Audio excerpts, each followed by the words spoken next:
The morning had arrived in St. Mary Mead with the gentle chirping of birds and the faint scent of damp earth after a night of light rain, the village streets gleaming under the soft winter sun. Yet inside the grand drawing-room of Cloverfield House, a scene far more sinister unfolded. The room, ordinarily a haven of genteel afternoon gatherings, was now the scene of a perplexing mystery. Tea sat undisturbed on its silver tray, delicate china cups arranged with meticulous care, yet the centerpiece of this serene tableau, a body, lay sprawled across the patterned rug. Mrs. Agnes Cloverfield, a woman in her late 60s with a reputation for fastidious manners and a keen sense of propriety, had been found dead. Not a drop of tea remained on her lips, her eyes staring wide with the sudden finality of shock, and yet there was something curiously trivial about the manner of her passing. Inspector Cray, a solidly built man with a no-nonsense demeanour, scratched his chin as he surveyed the room. "Strangest thing I've seen in years," he muttered. "No sign of forced entry, no obvious struggle, nothing taken. And that cup of tea, it's been drunk by everyone else in the house." He gestured vaguely to the gathering of small guests, each with a slight pallor on their cheeks and a mixture of apprehension and curiosity in their eyes. Everyone drank, and yet only she. His voice trailed off, as if even he could not find the words to explain it. The guests, Mrs. Cloverfield's niece, a visiting governess, the local doctor, and a handful of close friends, stood quietly, glancing nervously at one another.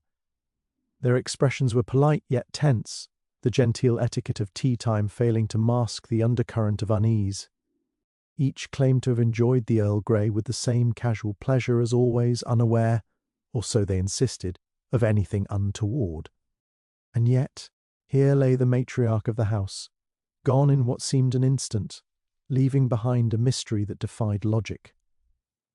When Miss Jane Marple arrived, summoned by a frantic telegram from the housekeeper, she took in the scene with her usual calm observation. The room itself offered little in the way of clues. The French windows were latched firmly, the door closed from the inside.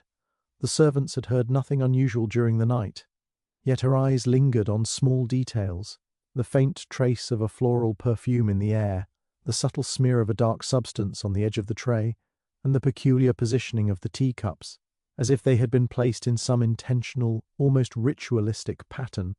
Nothing about the scene screamed murder in the conventional sense, and that was precisely what troubled her. "Too clean," she murmured, more to herself than to anyone else. "Too orderly to be natural, yet too random to be accidental." She moved slowly among the guests, observing each with a keen gaze that missed nothing. The way one guest fiddled nervously with a napkin, how another's fingers trembled slightly despite their attempts at composure. There was fear here, certainly, but there was also something else, something that hinted at knowledge of the event that had yet to be revealed. Dr. Fenwick, the family physician, stepped forward with professional hesitancy. "I performed the preliminary examination," he said. "No signs of violent injury, no obvious poisoning detectable at first glance. It seems metabolic, anaphylactic perhaps, but why only her? Everyone drank the same tea." He shook his head, brow furrowed. "It's as if the death were tailored specifically for her, yet executed in the most ordinary of circumstances." Miss Marple's eyes narrowed slightly as she turned her attention to the teapot itself, a dainty porcelain piece adorned with roses. She lifted the lid gingerly, noting the faint trace of something powdered in the corner of the pot, barely perceptible to anyone not looking carefully, and then, almost imperceptibly, she caught the scent of almonds, a faint bitter scent that told her more than any of the physical signs. She did not speak immediately. Instead, she allowed the moment to settle, letting the quiet tension of the room press upon her. The household, anxious yet curiously cooperative, offered every detail they could recall. Everyone remembered pouring their tea in the same way, stirring it as they always did, exchanging polite words and light laughter. Nothing seemed out of place, and yet something had gone horrifically wrong. Miss Marple, standing calmly by the fireplace, understood instinctively that this was a puzzle designed to appear unsolvable, a crime that seemed both impossibly clever and yet, at first glance, astonishingly banal. In the midst of this genteel chaos, one thought struck her with sudden clarity. The solution would not lie in the obvious, in the overt theatrics of violence or theft. No, the answer would be found in the subtleties, in the tiny overlooked details that marked human behavior, the little gestures, the unseen hand in the placement of objects, the faint telltale traces of intent that only a patient eye could discern. And in that realization, the mystery deepened. For every person had drunk the tea, yet only one had died. Somewhere among the ordinary, among the seemingly meaningless rituals of the afternoon, lay the extraordinary truth waiting to be revealed. Miss Marple seated herself quietly in an armchair, her gaze sweeping the room, her mind already piecing together the invisible threads of motive, opportunity, and the almost imperceptible signature of a crime executed with cunning subtlety.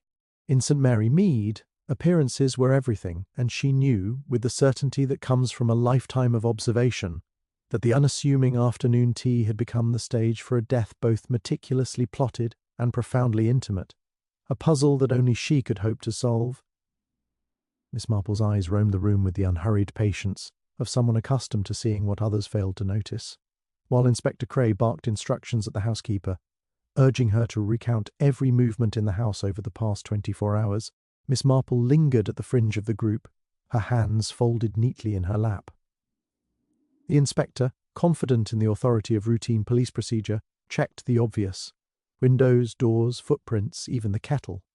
But to Miss Marple, the answers never lay in what was visible at first glance. Her gaze fell upon the tea tray again, now being dusted by a trembling maid who seemed to move as though caught between duty and terror.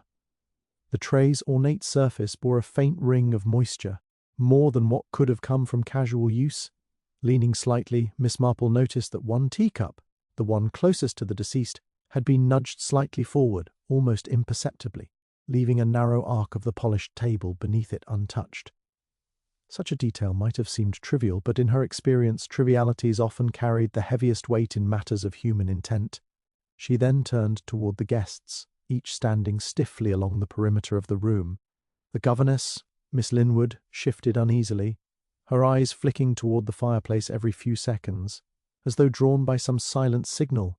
Miss Marple caught the faintest tremor in her hand as it clasped a lace handkerchief, and she made a mental note. Nervousness, yes, but the type that accompany. There's more than just shock. There was guilt here, or at least complicity, veiled by fear. Dr. Fenwick, meanwhile, was speaking in low, measured tones with the inspector, explaining the preliminary findings and theorizing aloud about a rare anaphylactic reaction. Miss Marple allowed a faint, almost imperceptible smile to touch her lips. It was an interesting theory, yet too convenient. Nature rarely worked with such precision, she thought. And if it had been something ordinary, some simple allergic reaction, the housekeeper's persistent insistence that the tea had been brewed in the exact same way for everyone became more significant.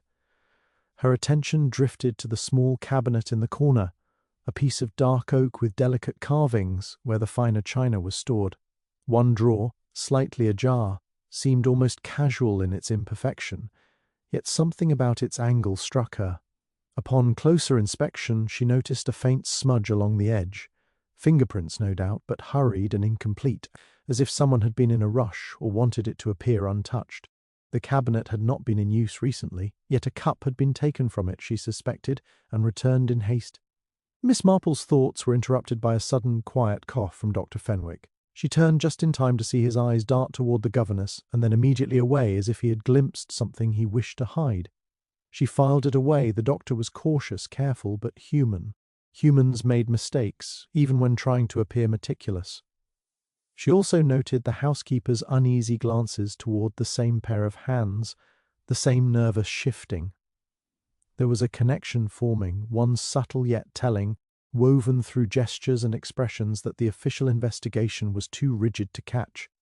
Her gaze returned to the body, and she observed how Mrs. Cloverfield's hands were positioned, resting light upon her lap, almost deliberately composed. The precision seemed at odds with sudden death. Something about it suggested that the event had been orchestrated to appear natural, a deception designed to mislead those who looked only at the surface. Miss Marple's mind quietly catalogued the contradictions: a carefully brewed tea, the meticulous arrangement of the cups, the undisturbed setting, and yet one person dead. It was a harmony of detail and design, a riddle wrapped in ordinary domesticity. As the morning wore on, Small observations accumulated in her mind, a faint trace of powdered residue on the inside rim of the teacup, unnoticed by the others, the slightly ajar cabinet that should have been locked, the subtle hesitancy in certain explanations, and the trembling handkerchief, all converged into a pattern too deliberate to be accidental. While the inspector recorded alibis and the doctor ran preliminary examinations, Miss Marple began to see the outline of an invisible thread linking the actions of those present. It was a faint, almost imperceptible thread, but it was there, and in the quiet, deliberate contemplation of details that everyone else dismissed, she realized something crucial. The answer to the mystery was not in the chaos, but in the order. The seemingly random placement of objects, the controlled responses of the witnesses, and the subtle clues hidden in everyday motions were not merely coincidences, they were the language of the perpetrator, carefully written and painstakingly concealed. Miss Marple rose slowly and moved toward the window, peering at the garden bathed in sunlight. Considering the movements of the household during the morning, somewhere in that seemingly peaceful space, a deception had been enacted with precision, and she now held the first outlines of understanding. The pieces were there, scattered among gestures, glances, and OBJ. ECTs waiting for her patient eye to connect them. She did not speak of her insights yet, there was no need. Observation first, revelation later. And with that, the faint invisible puzzle of Cloverfield House began to reveal itself, one subtle detail at a time. Miss Marple waited patiently while Inspector Cray began his systematic questioning of the household. The guests, still unnerved by the morning's events, each offered their accounts in polite, measured tones.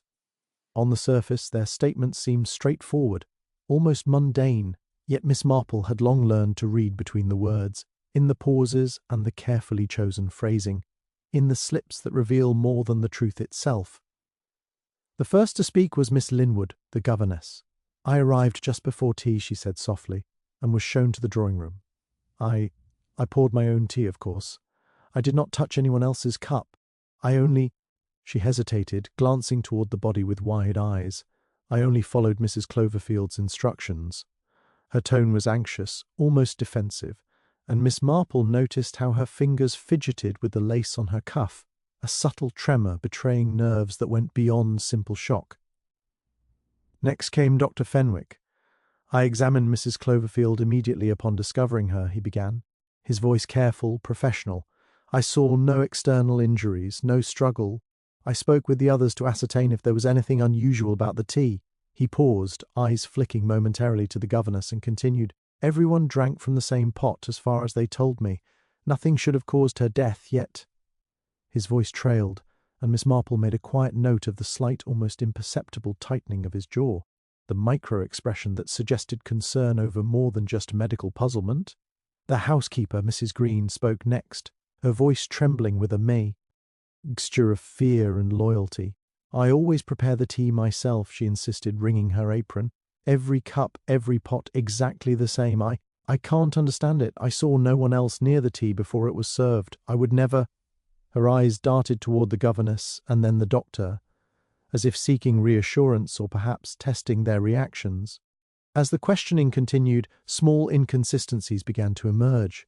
Miss Linwood insisted she had poured her tea immediately upon arrival, yet the housekeeper recalled seeing her approach the tray only after a brief pause, as though waiting for permission. Dr. Fenwick mentioned that everyone had drunk the tea, yet one guest, Mr. Halworth, had claimed to take only a small sip, citing a sudden cough. Each minor detail seemed trivial on its own, but Miss Marple's mind catalogued them with precision, aware that such fragments often held the skeleton key to understanding motive and opportunity. Some of the guests appeared overly eager to cooperate, volunteering minute details without prompting. Their eagerness seemed almost rehearsed, an attempt to appear transparent, yet transparency, she knew, often hides the most. Others were more reserved, offering only what was absolutely necessary, their words clipped, measured, and careful. Miss Marple could feel the tension in the room, the undercurrent of secrets, unspoken rivalries, and perhaps concealed resentments. "What did everyone do after tea?" she asked quietly, almost as an aside, not directing the question at any one person. The answers varied. One guest claimed to have gone for a walk in the garden, another lingered in the library, Yet another insisted on tidying up the room. Each statement was delivered with conviction, yet small contradictions crept in. The timing, the sequence of movements, the locations mentioned. The inconsistencies were subtle, easily dismissed, yet an attentive observer, they hinted at hidden manoeuvring. Miss Marple noted particularly the slight evasiveness of Miss Linwood when asked about the precise moment she had stirred her tea, and the momentary hesitation in Dr. Fenwick's account when questioned about what he had observed in the pot itself. These micro-pauses, almost imperceptible to anyone else, spoke volumes. Somewhere beneath the polite veneer of cooperation there were motives, anxieties, and perhaps even deliberate misdirection. The inspector, unaware of the nuance, jotted down each statement diligently, missing the unspoken threads that connected them. Miss Marple, on the other hand, began to sense the shape of a pattern emerging, a web of intentions, small acts of concealment, and the subtle orchestration of appearances.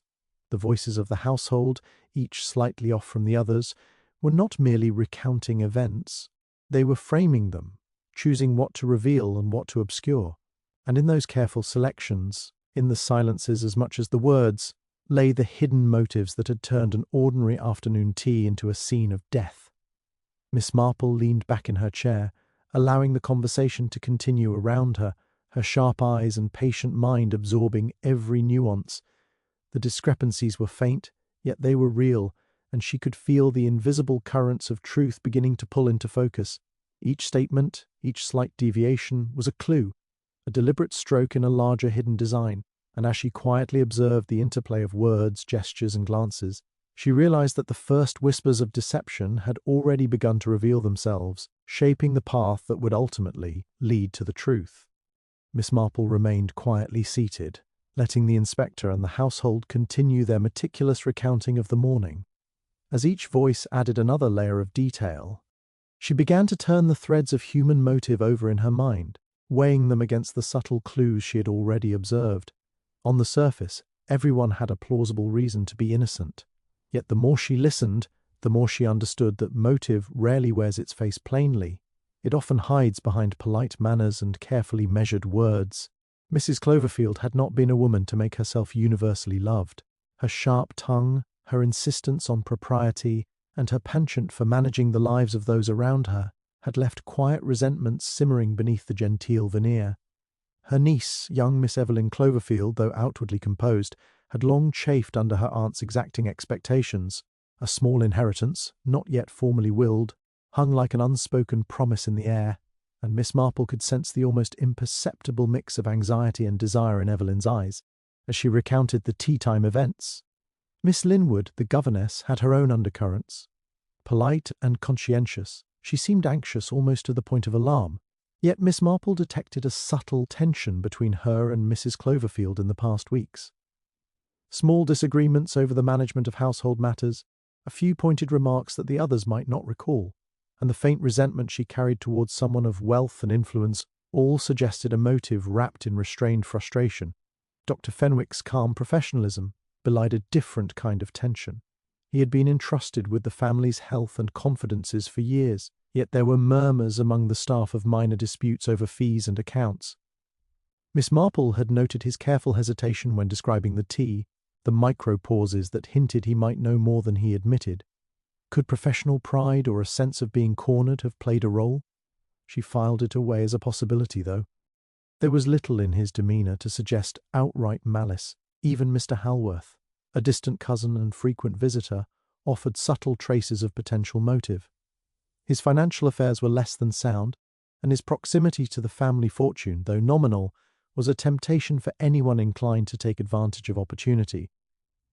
He had claimed to sip lightly from the tea, yet the exact timing of his movements was vague, leaving the faintest window for manipulation.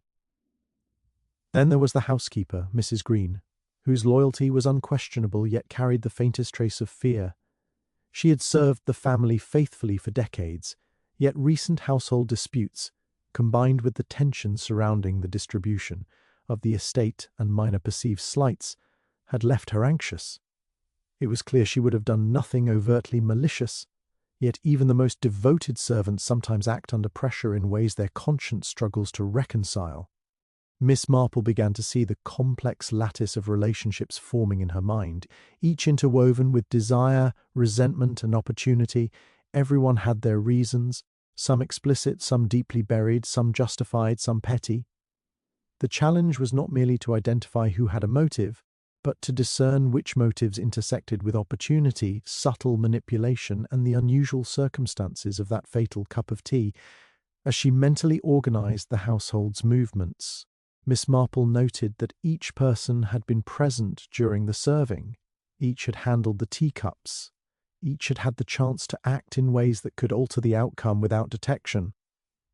Yet only one had been affected, suggesting that the perpetrator understood precisely how to exploit circumstances.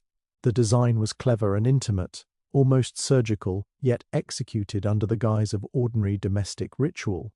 She cross-referenced her observations. The S. Lightly ajar cabinet, the fingerprints on its edge, the faint residue in the teapot, the shifting statements of the governess and the housekeeper, and the micro-expressions of the doctor and the other guests. The threads began to intersect, revealing faint patterns where motive and opportunity overlapped. Miss Marple recognized that greed alone could not account for the care taken, nor could revenge or resentment explain the precision with which the fatal act had been executed. The complexity of human emotion, jealousy, fear, hope, and the subtle play of self-interest was entwined in every action that morning. Miss Marple realized that unraveling the truth would require more than observation. It would require a careful weighing of each motive against the peculiar circumstances, sifting the ordinary from the extraordinary, and watching how the web of human intentions connected in ways both overt and hidden. The stage was set, the players in place, and within the seemingly polite ritual of tea lay the secret that had turned propriety into a deadly game. Each glance, each hesitation, each carefully measured word held significance, and Miss Marple knew that, slowly but surely, the maze of motives would lead her to the invisible hand behind the tragedy. The morning had stretched into early afternoon, and the household, still shaken by Mrs. Cloverfield's sudden death, grew restless under the weight of questioning. Inspector Cray, ever eager to find a tangible lead, had summoned Dr. Fenwick to inspect the teapot and the teacups once more. The doctor, reluctantly meticulous, had discovered a faint trace of cyanide on the rim of the cup nearest to the deceased. The discovery caused a flurry of excitement. "Here it is!" the inspector exclaimed, holding up the tiny smear on his gloved finger as though it were proof enough to close the case. "It's poison, clear as day. The cup she drank from. This settles it. Whoever handled that cup is our culprit." He began pacing the room, calling out to the assembled household, triumph evident in his voice. "The case is practically solved." Miss Marple, seated quietly by the window, allowed a polite smile to cross her lips. She had anticipated the reaction. Authorities were often too quick to declare victory when faced with a seemingly conclusive clue. Yet in her heart unease simmered. The evidence was compelling, yes, but it felt too neat, too convenient, a tidy solution that left the peculiarities of the morning unexplained. She noticed, as she had all along, the subtle glances exchanged between the guests, the faint tension that lingered even as the inspector congratulated himself. The housekeeper, Mrs. Green, looked relieved but nervous, her hands clasped tightly in front of her. Miss Linwood, the governess, allowed herself a small sigh of relief, though Miss Marple caught the flash of apprehension in her eyes. Dr. Fenwick, ostensibly professional and composed, shifted uneasily as the inspector outlined his theory. Even the seemingly innocent movements of Mr. Halworth suggested an almost imperceptible tightening of resolve, a careful adjustment in posture that betrayed discomfort. "Yes, yes, poison," Inspector Cray continued. "Cyanide is clear, fast, effective. The timing fits perfectly. Whoever had access to the teapot must have acted deliberately, and now we have our evidence." He turned to the doctor for confirmation, who nodded hesitantly, eyes flicking toward the governess once more. The room seemed to exhale in collective relief, as though a heavy burden had been lifted with a single pronouncement. Miss Marple, however, did not move. Her gaze drifted over the scene, the precise arrangement of the teacups, the faint residue on the tray, the position of Mrs. Cloverfield's body, and the subtle inconsistencies in the household's accounts. Something did not fit. The cyanide, if indeed the cause, could have been placed deliberately to mimic a tragic accident. The cleverness of the arrangement, the exact timing, and the unusual fact that only Mrs. Cloverfield had been affected despite everyone drinking the tea, all of these spoke of planning far more intricate than a simple act of poisoning. She rose quietly and approached the tray once more, her eyes narrowing on the teapot and the cup nearest the deceased. The residue, the faint scent of almonds, the unbroken surfaces of the remaining cups, these details whispered of intention, but not in the obvious way the authorities assumed. The solution presented by the inspector, while superficially satisfying, ignored the subtleties that had first drawn her attention, the carefully controlled motions, the small, deliberate hesitations, the seemingly trivial acts that in combination created the fatal outcome. Miss Marple's mind worked swiftly, tracing the possibilities. A false victory, she realized, was far more dangerous than no progress at all. If the household and authorities accepted this neat conclusion, the true perpetrator could move freely, confident that attention had been diverted. The real criminal, she suspected, was already aware of the inspector's premature certainty, and may even have been observing the reactions of the household from some hidden vantage, biding their time until the panic subsided. Her instincts told her that the carefully placed cyanide, while seemingly decisive, was a distraction, a carefully orchestrated stage prop in a drama meant to mislead.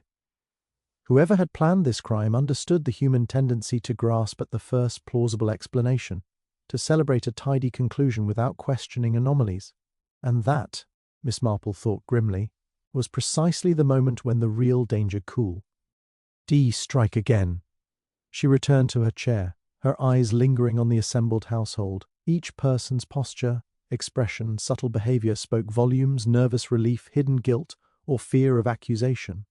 And in the midst of this apparent resolution, Miss Marple sensed the quiet, invisible hand of the actual culprit, still in the shadows, observing the triumph of the authorities with satisfaction.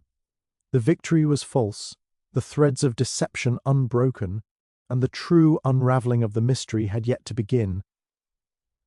As the household settled into an uneasy quiet, Miss Marple allowed her mind to drift backward, tracing not only the events of the morning, but the decades of small, seemingly insignificant happenings that shaped the lives of those within Cloverfield House.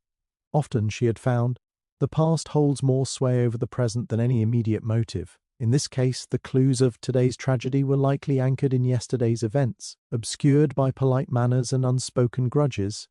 Her attention returned to Miss Linwood, the governess, whose nervous energy had drawn her keen observation. There was something familiar about the tension she exuded, a faint shadow that reminded Miss Marple of a similar case she had encountered years before in the neighbouring village, a situation involving a quiet young woman, a subtle injustice, and a household secret carefully buried. The details were faint in memory, yet the pattern was striking: a minor grievance allowed to fester, a calculated opportunity exploited, and the victim's fate sealed under the guise of ordinary domesticity.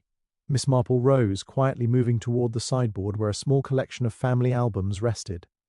She ran her fingers over the leather-bound spines, recalling stories she had once been told in passing, old debts, overlooked offences, and whispers of disputes long since buried. Opening the cherished album, she studied the photographs, her eyes catching the subtle likenesses between the guests and past acquaintances of the family. One image, a faded portrait of Mrs. Cloverfield in her youth, showed a young woman standing beside another, an almost forgotten relative whose sudden disappearance decades earlier had caused only minor ripples in polite society. It was then that Miss Marple noticed something previously overlooked. The governess and the young woman in the photograph shared the same delicate features, the same slope of the chin, the same thoughtful curve of the brow. The resemblance was not merely coincidental, it hinted at a connection that had long gone unspoken, buried beneath layers of time and secrecy. A hidden lineage, perhaps, or an old grievance carried silently across years. Miss Marple's mind began threading together fragments: the governess's quiet fear, the subtle resentment toward Mrs. Cloverfield, and the careful attention to the details of the tea. What seemed like ordinary nervousness might in fact be the calculated vigilance of someone who understood the stakes all too well.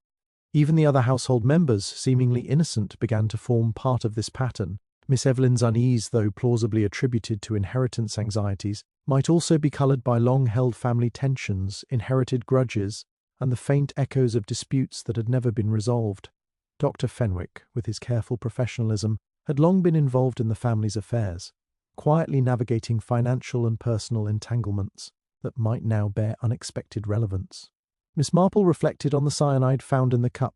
It was a clever distraction, but it did not explain the precision with which only Mrs. Cloverfield had been affected. The roots of this crime were older, subtler, and intricately entwined with personal histories. The unspoken, resentments, the inherited grudges, the small slights that, compounded over time, had grown into something capable of orchestrating death. She realized that the solution required seeing beyond the surface, understanding not just actions in isolation, but the invisible lines connecting past and present. Quietly, she rose and moved to the fireplace, where a set of letters lay forgotten on the mantelpiece. Their edges were yellowed, the ink faded, yet even without reading every word, she sensed the silent narratives they contained, unresolved disputes, subtle manipulations, and carefully concealed secrets. The letters hinted at alliances and rivalries, connections between the governess, the niece, and other members of the household that had long been masked by civility. One misjudged insult, one withheld trust, one overlooked kindness could have sown the seeds of today's calamity. Miss Marple allowed herself a small, satisfied smile. Now the pattern was beginning to emerge. The crime was not merely about the present, about tea, about cyanide, or even about a moment of malice, but about a lineage of grievances, a history of subtle conflicts and hidden alliances. The threads she had begun to observe in the morning now intertwined with shadows from the past, revealing that each person in the house had a role in a narrative carefully concealed by time. As she looked across the room, her eyes met those of the household, quietly assessing, weighing, and remembering. The pieces were converging, past and present, small gestures and hidden motives, old connections that had remained invisible until now. And in the stillness, Miss Marple felt the silent presence of the true architect of the tragedy, patiently waiting, confident that the tangled web of history would shield them from immediate suspicion. Yet for Miss Marple, the past had spoken, and its whispers were guiding her toward tea, a revelation that would soon unravel the carefully constructed illusion of innocence. Miss Marple stood quietly in the centre of the drawing-room, allowing the atmosphere of polite tension to settle around her once more. The inspector, still buoyed by what he considered a solved case, busied himself with cataloguing the teacups and revisiting Dr. Fenwick's findings. The household, reassured yet uneasy, had begun to resume a semblance of normality, but Miss Marple knew that appearances were often the most dangerous disguise. She decided it was time to test her suspicions with an approach far more subtle than direct questioning. Observation alone had yielded hints, but humans, she knew, were prone to revealing the truth when they believed they were being misunderstood or subtly manipulated. Miss Marple allowed her eyes to rest on the group as she spoke softly, addressing them collectively. "We have considered every possibility, and yet I cannot help but feel that one detail has eluded us. Sometimes the truth is not in what we say, but in how we respond when we are prompted to think differently."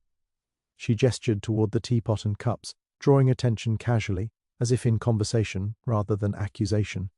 Imagine, for a moment, that the tea was not the problem, that the cup itself was irrelevant. Suppose it were the timing, or the way someone might have handled it before serving, who might have noticed the smallest difference.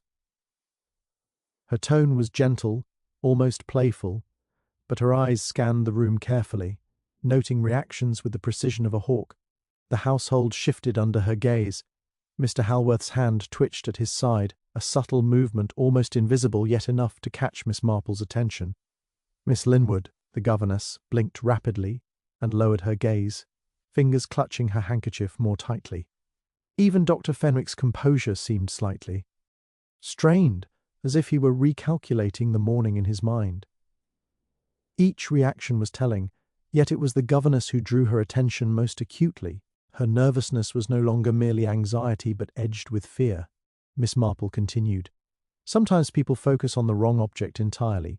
They assume the obvious holds the answer, yet the real clue is hidden in plain sight. Perhaps if we were to reconsider the tea's preparation as a puzzle rather than a crime, we might notice something previously overlooked." She moved toward the tray, gently lifting the lid of the teapot, though not to inspect its contents directly. Her actions were deliberate yet casual, a demonstration rather than a search. The governess's eyes widened almost imperceptibly, and she took a small step back, her posture stiffening. Miss Marple's attention sharpened. "You seem unsettled," she remarked softly, as though thinking aloud. It is a curious reaction, not to the tea itself, but to the suggestion that someone considered how it was handled. Sometimes the smallest acknowledgement can reveal the deepest secrets. The effect was immediate. Miss Linwood's breath caught slightly, her hand moving to press against her chest as if to steady herself. Her voice, when she finally spoke, was quieter than usual, almost a whisper. I only followed instructions. I didn't touch anything else." There was an edge to her statement, a defensive urgency that betrayed more than it admitted. Miss Marple noted the precise hesitation before each word, the micro-pause that suggested rehearsal, yet faltering under the gentle pressure of suggestion. Miss Marple smiled faintly, inwardly satisfied. The unconventional tactic, a psychological prod rather than a direct accusation, had worked. By framing the tea as a puzzle and hinting at overlooked handling, she had subtly prompted a reaction that exposed a crack. In the governess's carefully maintained composure, the nervous defensiveness, the repeated insistence on following instructions, all hinted that the governess knew more than she had revealed in formal questioning. Miss Marple let the moment linger, observing the interplay of emotion and restraint. Even those who had appeared innocent now revealed the faintest ripples of tension. Mr. Halworth's fingers tapped against his leg, Dr. Fenwick's gaze flicked too quickly to the tray, and the housekeeper's knuckles whitened around the edges of her apron. Each was reacting to the undercurrent she had quietly established. With this subtle breakthrough, Miss Marple felt the invisible puzzle begin to shift. A single psychological nudge had illuminated hidden anxieties, revealing that the real truth was concealed not in the physical evidence, but in the human reactions it provoked. The governess, who had seemed merely nervous, now stood as a focal point of suspicion, not by overt action, but by the involuntary signs of fear and awareness that she could not fully control. Miss Marple understood that the game was far from over, yet with patience, observation, and careful psychological insight, the invisible threads of deception were beginning to unravel, one delicate tremor at a time. The room had grown quieter, the tension now a living presence between the occupants. Miss Marple's sharp gaze remained fixed on the governess, noting every twitch and micro-expression. Yet even as she began to piece together the threads, a sudden disturbance drew her attention. The inspector, eager to cement the breakthrough suggested by the supposed cyanide trace, had returned to the teapot and its accompanying cups to have Dr. Fenwick take another look. Yet, as he reached the tray, he froze, eyes widening in disbelief. Where has it gone?" he muttered, almost to himself. The teacup, the one near rest to the deceased and supposedly containing the fatal residue, had vanished. The teapot, meticulously sealed earlier, now sat slightly askew, its lid replaced but not correctly aligned.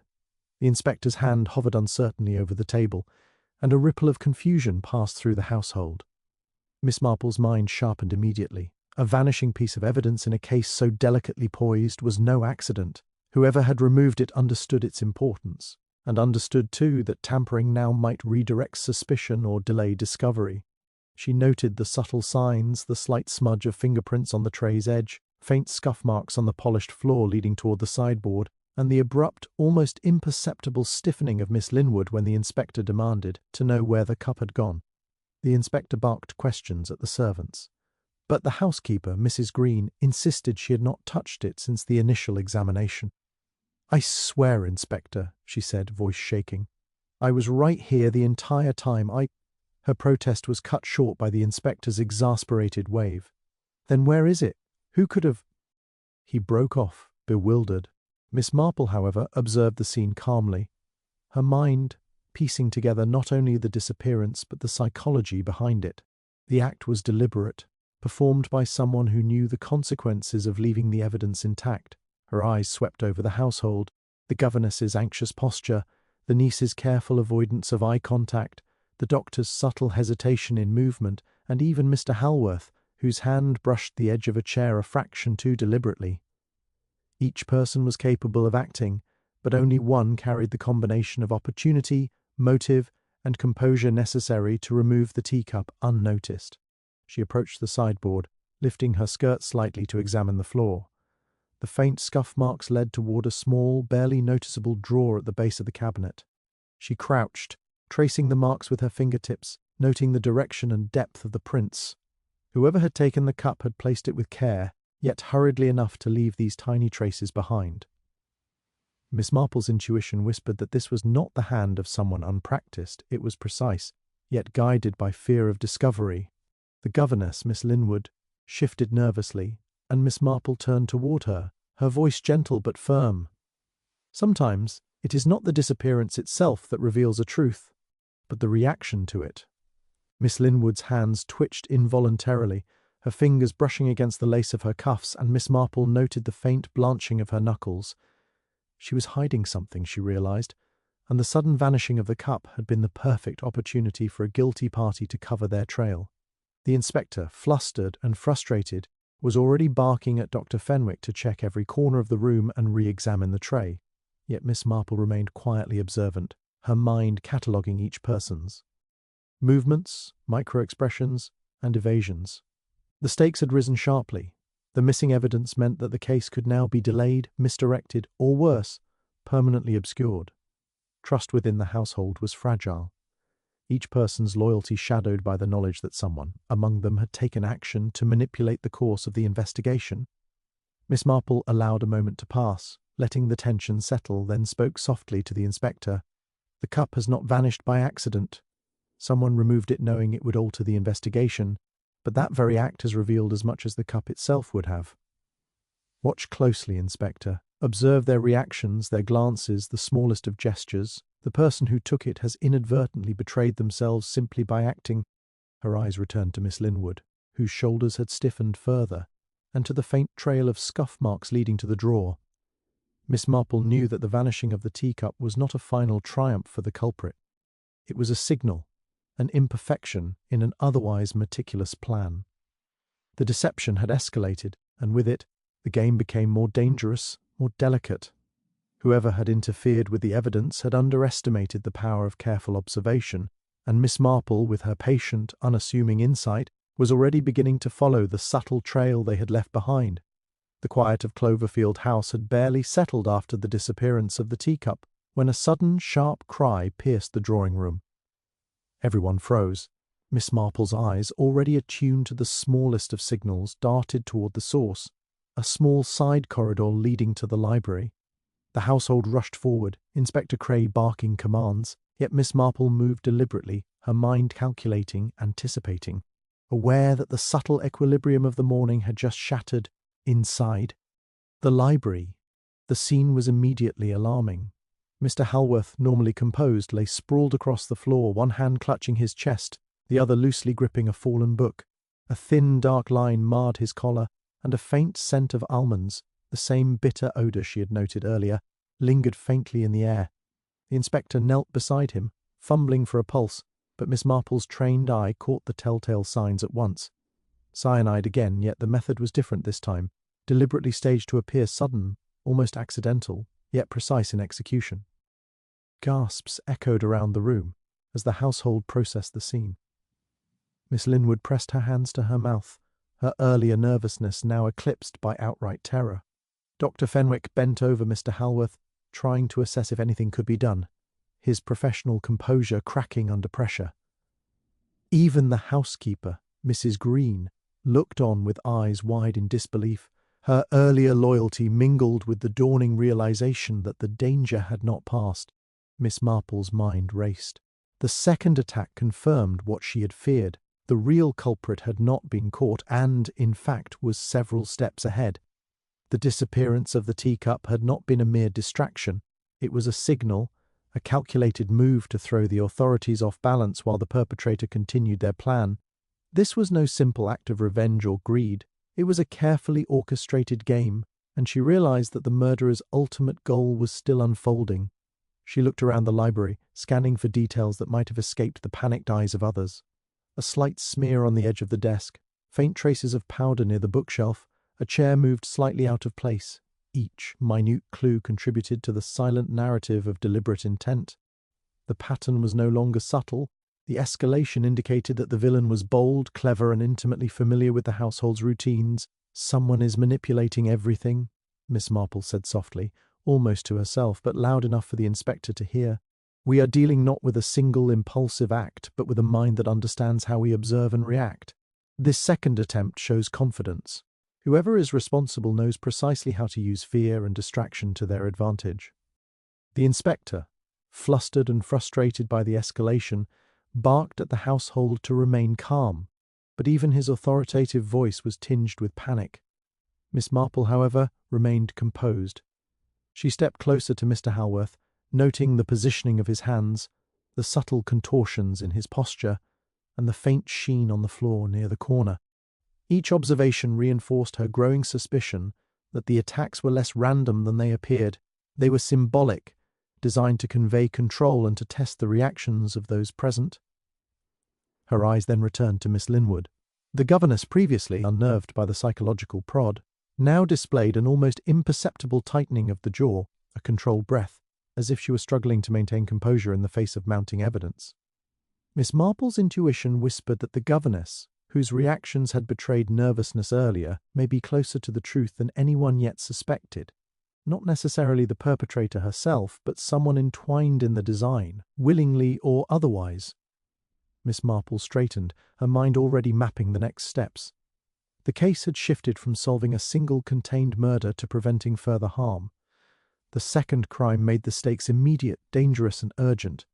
She understood now that every glance, every hesitation, every small action among the household members could provide insight into the criminal's identity. The game had escalated. The villain was no longer hiding quietly in the shadows. They were daring, watching, and perhaps even planning the next move. She turned to the inspector, her voice calm yet commanding. "We must consider that what appears to be evidence may now be a lure. The perpetrator is testing us, observing how we respond. Every detail from this point on must be treated with caution. The danger is not over, and the person responsible is still active, waiting for the precise moment to strike again." Miss Marple's gaze swept across the room, steady, unflinching, and filled with quiet determination. The second tragedy had not shattered her resolve, it had sharpened it. Every detail, every subtle human reaction, every overlooked clue was now a piece of the puzzle, and she was ready to follow the invisible thread that would lead to the criminal before another life was claimed. The quiet menace of Cloverfield House had grown louder, but Miss Marple was listening, and she would not be deceived. Miss Marple stood quietly in the library, the tension of the second attack still hanging in the air like a heavy fog.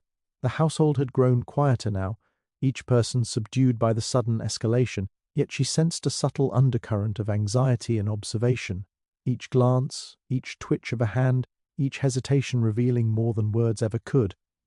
As she surveyed the room, her mind began to sort through the fragments of evidence, the micro-details she had observed over the morning, the vanished teacup, the reactions of the guests, and the faint, bitter scent that lingered. It was then that she noticed something she had overlooked in the initial chaos, a slight tilt in the chair near the fireplace, barely perceptible, yet enough to catch her trained eye. The chair's misalignment was subtle, seemingly trivial, but it disturbed the otherwise meticulous order of the room. She remembered the earlier teacup incident, the trace of fingerprints, the faint scuff marks on the floor, and the barely noticeable smear on the tray. Each was minor on its own, but now, with the second incident, a connection began to form. Her gaze shifted to the governess, Miss Linwood, who stood near the doorway, hands clasped tightly, eyes darting from person to person. There had been something in her reactions all along, the way he blinked rapidly when the tea's preparation was questioned, the subtle blanching of her knuckles when the teacup disappeared, the nervous tightening of her jaw at the second attack. And now, in the quiet aftermath, the pattern was suddenly clear. The sequence of events, the objects moved, the reactions provoked, all pointed to a careful orchestration by someone who knew the household intimately. Miss Marple stepped closer to the tray, gently tracing the rim with her finger. The faint residue of powder had been dismissed too quickly by the others, but it was consistent in both incidents, a subtle signature left behind not by chance, but by deliberate action. The second attack had confirmed the method and, more importantly, the mindset of the perpetrator. The timing, the placement of objects, the controlled exposure of evidence, it was all designed to mislead, to test the household's reactions, to maintain the illusion of randomness. A thought struck her as she glanced toward the fireplace once more. The first victim had been closest to the teapot, the second had moved toward the library. Both incidents seemed to follow the habitual patterns of movement within the house. The murderer had exploited familiarity, the ordinary routines of the household, to create fatal opportunities. And now the seemingly insignificant tilt of the chair, the overlooked scuff marks, and the subtle reactions of the governess formed a map of the perpetrator's strategy. Miss Marple allowed herself a small, almost imperceptible smile. The key had been in plain sight all along.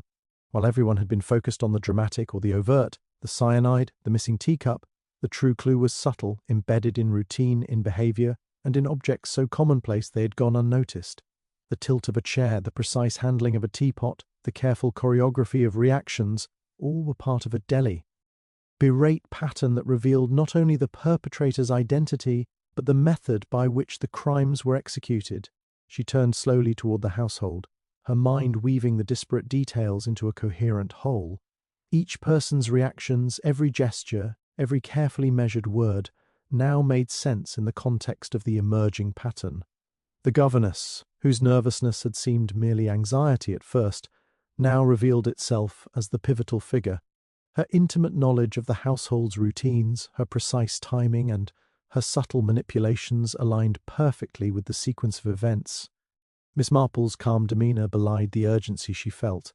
The pattern was not merely a series of coincidences, it was a deliberate map, a blueprint for the crimes that had unfolded, and a warning of what might come next if the perpetrator was not confronted. The seemingly chaotic series of events had been anything but random.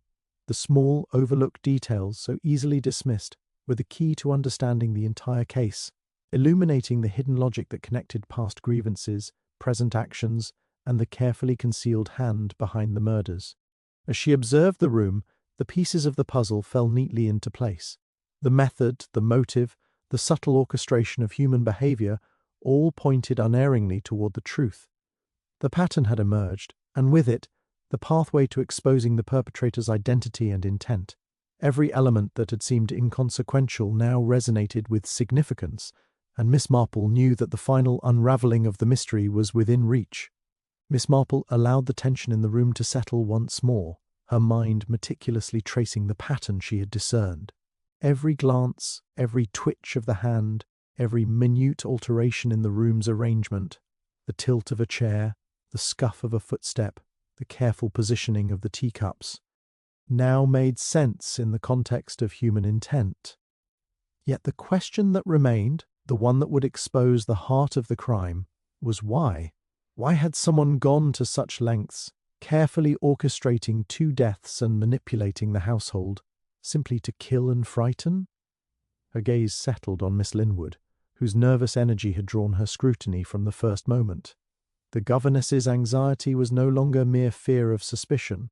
It was a tightly controlled performance, the outward manifestation of guilt and calculation. Miss Marple had observed her reactions, now understood as the subtle tremors of someone caught in the act. But still the question remained, why? Miss Linwood had opportunity, yes, and knowledge, yes, but motive demanded a deeper root than mere chance or simple resentment. As she examined the governess's features, the careful composure, the faint lines of tension etched across her brow, the almost imperceptible rigidity in her posture, Miss Marple's insight sharpened. There was a past here, a history that connected her intimately to the victims and, more importantly, to the household itself. She remembered the old photograph in the family album, the one showing a young woman with features remarkably similar to Miss Linwood's. A hidden connection, long overlooked, had placed the governess in a position of proximity and trust, allowing her to observe, plan, and manipulate with precision. Miss Marple's voice was quiet, yet deliberate, drawing the attention of the room. "Miss Linwood," she said, "the evidence is not merely the tea or the cup, nor even the timing of the events. It is the careful orchestration, the understanding of human behavior, and the manipulation of those around you. These are not the acts of someone motivated solely by jealousy or resentment. They are the acts of someone who has been wronged, not superficially but deeply, over a long P.E. Riod? The governess's face paled, the mask of composure cracking ever so slightly. Her hands, previously clasped tightly, began to tremble, and her eyes darted to the tray, then to the fireplace, and finally back to Miss Marple. The detective's insight had bypassed the obvious explanations, cutting directly to the hidden truth. "You see," Miss Marple continued, "this was never about money or status. Mrs. Cloverfield's authority over you, her control of your life, her constant diminishment, these were wounds left unhealed for years. You were patient, obedient on the surface, yet every day, every small slight became a thread in the tapestry that led to this moment. The tea, the timing, the positioning. Each was an expression of a long-held need to reclaim agency over a life that had been meticulously controlled by another." Miss Linwood's composure finally shattered. Her voice, a whisper at first, then rising in controlled bursts, confessed the hidden torment. She spoke of years of quiet humiliation, of being overlooked despite loyalty, of feeling invisible and powerless within the house she had served faithfully. Each act of obedience had felt like a daily imprisonment, each polite interaction a reminder of her constrained existence. "The murders," she explained, "were not planned for wealth or gain, but as a calculated assertion of self, an extreme, desperate act born of long-simmering psychological pressure." The household was stunned, the revelation more profound than any of the material motives they had imagined. Even the inspector, accustomed to criminal acts driven by greed or passion, struggled to comprehend the depth of the governess's inner calculus. Miss Marple, however, remained composed, understanding that human psychology often drove people to extremes in ways that appeared unfathomable to others. Miss Marple's insight now fully encompassed the pattern she had traced, the subtle manipulations, the vanishing teacup, the orchestrated second attack, and the careful attention to timing. All were expressions of a mind desperate to assert control where none had previously been possible. The crime was not only a matter of physical execution, but of psychological architecture, a manifestation of long-held resentment channeled into precise, deadly action. In that moment, the hidden motive, complex, deeply personal, and utterly human, was laid bare. It was not money, nor inheritance, nor petty revenge. It was the desperate assertion of identity, the need to reclaim a voice long suppressed, and the extreme lengths to which one would go when invisible indignities had accumulated over a lifetime. Miss Marple's patient observation had revealed what the surface could not, the true, shocking force behind the tragedy in Cloverfield House, a psychological truth hidden in plain sight until now. Miss Marple took a measured breath, allowing the weight of the revelation to settle over the room. She had traced the subtle cues, reconstructed the pattern of the crimes, and uncovered the hidden motive. Now it was time to bring the matter to a head. Calm and deliberate, she turned to the inspector. "We need to observe her one last time," she said, her voice quiet but commanding. "The final piece will reveal itself only under the right conditions," she asked the household to gather in the drawing-room under the pretense of reviewing the morning's events. The governess, Miss Linwood, seated herself tensely, hands clasped, fingers white against the lace of her cuffs. She avoided Miss Marple's eyes, though the detective's gaze lingered patiently, undeterred. The inspector, though unaware of the subtleties Miss Marple had noted, dutifully prepared the room, keeping a watchful eye on the household for any sudden movement. Miss Marple positioned herself near the fireplace, her eyes tracing the patterns of nervous glances, slight fidgets, and the barely perceptible stiffness of shoulders. "We have reviewed the tea, the timing, and the movements within this house," she began, her tone conversational, masking the gravity of the moment. "But some details remain unsettled and we must understand them fully. Sometimes truth is revealed not by questions, but by watching how people react when they believe the spotlight has shifted elsewhere." With a small, practiced gesture, she suggested that the group return briefly to the tea tray, casually inspecting the teapot and cups. The governess's reaction was instantaneous, though subtle. A stiffening of her spine, a faint blanching of her fingers, and a tiny, almost imperceptible shake of her hand as she moved. Miss Marple noted every micro-movement, aware that the stress of exposure could prompt a revealing slip. The cup, Miss Marple said softly, was not merely a vessel for tea. It was a symbol, a pivot around which events unfolded. When it disappeared earlier, someone attempted to redirect our attention, to control our interpretation of the morning. And yet, small traces remain, small inconsistencies that betray the hand responsible. Miss Linwood's hands tightened over her lap, and Miss Marple allowed the moment to stretch, her gaze calm but unyielding. "You see, Miss Linwood," she continued, "the method of these actions, the sequence and the timing all point to someone intimately familiar with this house and its routines. Not just present, but observant and patient. Someone who has long endured a subtle oppression and has now acted to reclaim a sense of agency, though tragically misdirected." The governess's composure cracked, a small gasp escaping her lips, and her eyes darted wildly toward the door, as though weighing the possibility of escape. Miss Marple remained poised, shaken, and quietly indicated to the inspector to keep a careful watch while she continued. "It is natural to react when the truth is so plainly laid before you. One cannot conceal the tremor in the hand, the catch in the breath, or the glance that seeks a way out." For a moment, the room held its collective breath. Then, in a rush of desperate energy, Miss Linwood rose as if to flee, but the inspector was already alert. Miss Marple's voice cut through the tension, calm and authoritative. "There is no need for flight. The evidence is not in speculation. It is in observation. Every act, every hesitation, every carefully controlled gesture has been seen and understood." The governess sank back into her chair, trembling, the dam of control breaking entirely. "Yes," she whispered, voice quivering, "I did it. I couldn't endure it any longer. The years of being overlooked, of being invisible, of being belittled. It was too much. I only wanted to be seen, to matter, but I didn't know what else to do." Miss Marple nodded gently, as though acknowledging the pain behind the confession, rather than condemning it. The inspector moved forward to secure the governess, and the household exhaled collectively, a tense release now tinged with sorrow and shock. The meticulous orchestration, the vanished teacup, the second attack, all had been orchestrated by someone driven to extremes by a lifetime of suppression and quiet resentment. Miss Marple, finally allowing herself a small sigh, stepped back and surveyed the room. The pieces had aligned perfectly. The hidden motives, the subtle manipulations, the careful choreography of events, all were now illuminated by observation, patience, and an understanding of human nature. The tension that had gripped Cloverfield House dissipated slowly, replaced by the sobering realization of the lengths to which desperation and psychological burden drive a person. In that moment, Miss Marple understood that justice, observation, and compassion must coexist, for the case was resolved not merely through exposure, but by recognizing the human story entwined with the criminal acts. The final confrontation had revealed the truth fully, and the quiet, unassuming detective had brought order and understanding where chaos had once reigned. The tension in Cloverfield House had barely begun to ease.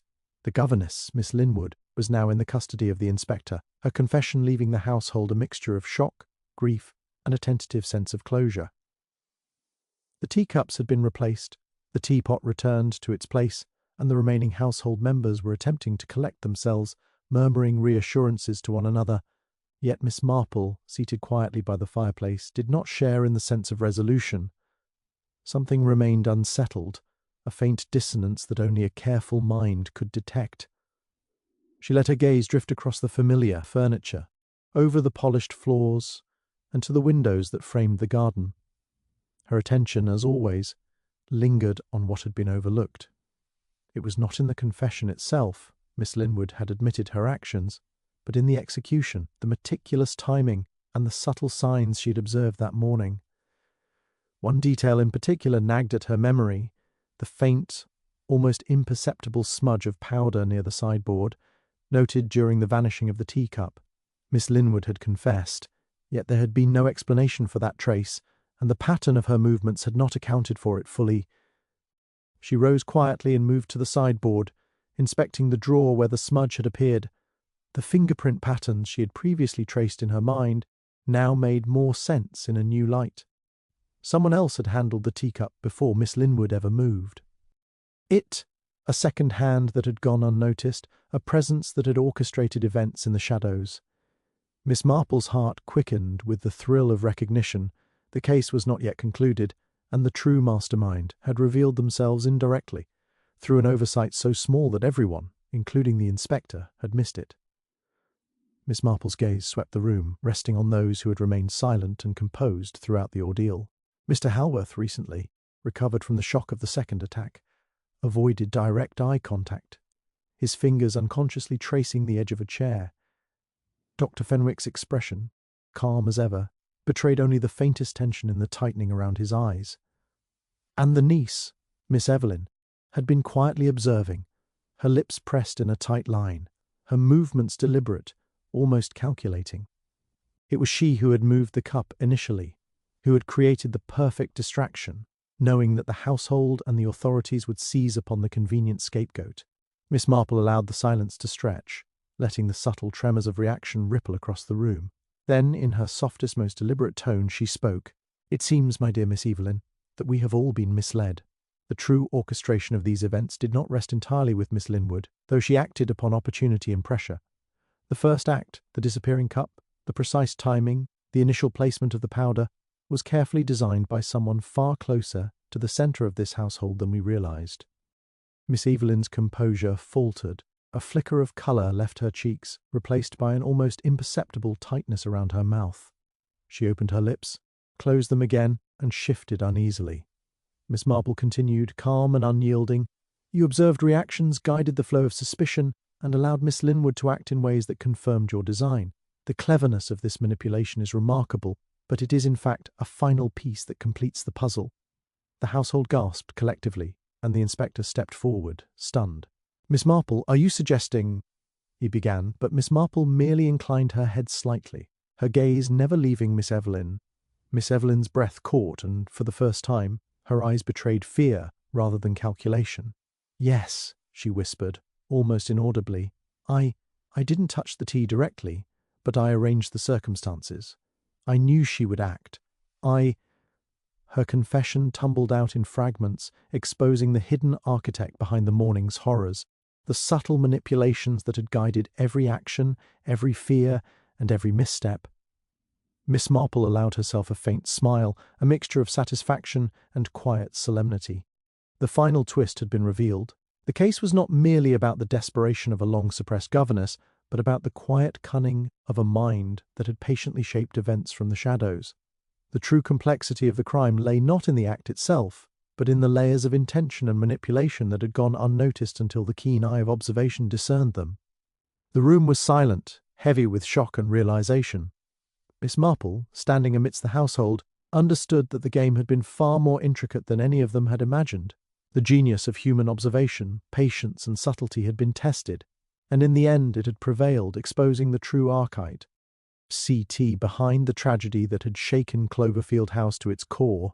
The atmosphere in Cloverfield House had shifted from shock to a tense, uneasy calm.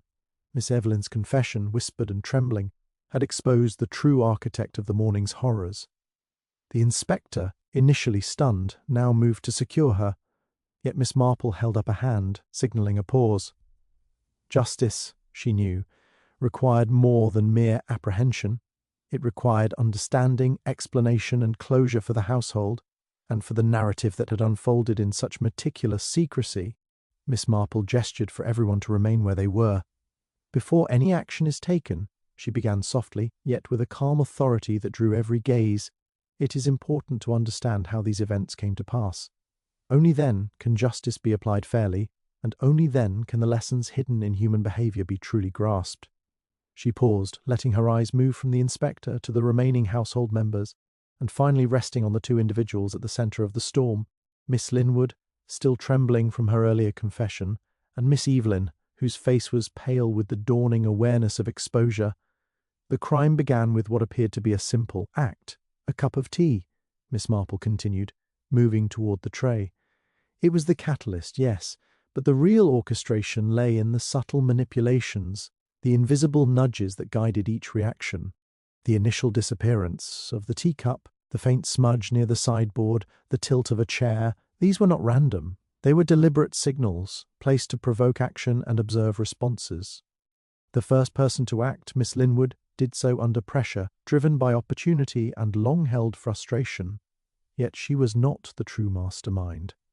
The governess's hands tightened over her lap as Miss Marple spoke, her eyes downcast. The detective's gaze, however, was steady and unflinching. The person who designed these events, Miss Evelyn, understood the psychology of this household. She guided the situation so that another would commit the overt acts, believing themselves in control, while the real manipulator remained in the shadows. That faint residue of powder, the precise timing, the orchestrated sequence of events, all pointed to a mind calm, calculating, and intimately familiar with human nature. Miss Evelyn's lips trembled as she tried to interject, but Miss Marple held up a finger. Every hesitation, every nervous glance, every subtle misalignment of an object was a part of your design. You counted on human predictability to conceal your own hand, and you succeeded for a time, but one must always underestimate the quiet observation of those who notice the details no one else sees. The inspector now stepped closer, though clearly still trying to process the intricacy of the crime. Miss Marple continued, addressing him and the household together. Justice, in its truest form, is not merely the apprehension of an individual. It is the revelation of truth, the exposure of hidden connections, and the illumination of the path that led to the tragic outcomes. It is for this reason that the micro details, the tilt of a chair, the trace of powder, the subtle tremor in a hand, must never be overlooked. They tell a story that words alone cannot convey. Miss Evelyn's confession, now complete, revealed the depth of her cunning, yet also the human desperation that had fueled her actions. The inspector, realizing the gravity of the psychological manipulation involved, quickly placed her under formal arrest. Miss Linwood, though initially complicit in actions taken under opportunity, was spared the full weight of suspicion. Her role understood as coerced and reactive rather than premeditated. Yet even as the arrest was carried out, Miss Marple allowed herself a quiet, reflective thought. The household would regain its composure, the inspector would file his reports, and the courts would determine legal justice. But the human story, the subtle, almost invisible currents of resentment, frustration, and cunning, would linger, an indelible reminder that not all consequences are neatly resolved. There was a sense, faint but persistent, that some shadows, though exposed, might continue to influence the lives of those remaining in Cloverfield House. Miss Marple stepped to the window, letting her gaze sweep across the garden bathed in the late afternoon light. She turned to the inspector, her voice gentle but firm. The truth was always visible to those patient enough to observe. One must simply notice the small things, the overlooked, the subtle traces that everyone else dismisses. In the end, the case is solved not merely by apprehending the guilty, but by understanding the story hidden within every gesture, every hesitation, every human flaw. The household exhaled collectively, a fragile sense of closure settling over them. Justice had been served, yet not without a lingering awareness that even the keenest eye could not erase the consequences of human ambition, fear, and desire.